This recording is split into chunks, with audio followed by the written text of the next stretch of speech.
Psalm 2. The king the world cannot overthrow. Psalm 2 is often called a royal psalm. It was likely used during the coronation of a new king in Israel. But as we read it, we quickly realize this psalm is about more than just one king. It speaks of a greater king, God's anointed. The psalm opens with a question.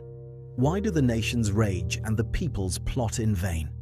Psalm 2:1. The picture is dramatic. World leaders gather together. They resist. They conspire. They push against the authority of God and against His anointed king. Psalm 2:2. The word used here for anointed is Messiah. In Hebrew, it is Mashiach. In Greek, it becomes Christos, the word we know as Christ. From the very beginning, Psalm 2 points us toward the Messiah. The nations believe their plans are powerful, but the psalm says their plotting is in vain. It is empty, futile, energy spent on something that cannot succeed. Then the scene shifts. He who sits in the heavens laughs. Psalm 2:4. God is not anxious. He is not threatened. He is not pacing in concern. He laughs, not because rebellion is amusing, but because it is powerless against His sovereign plan. Yet this laughter is followed by seriousness.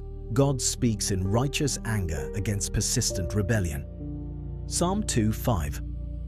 Then comes the declaration, I have installed my king on Zion.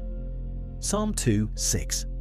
Zion refers to Jerusalem, the place of God's chosen rule. And then we hear the king speak, You are my son, today I have begotten you. Psalm 2:7.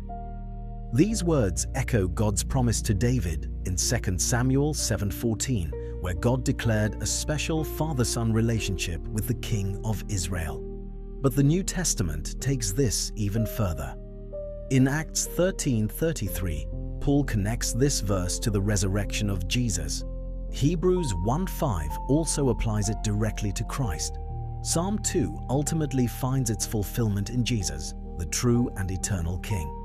The psalm closes not with despair, but with invitation. Serve the Lord with fear. Blessed are all who take refuge in Him.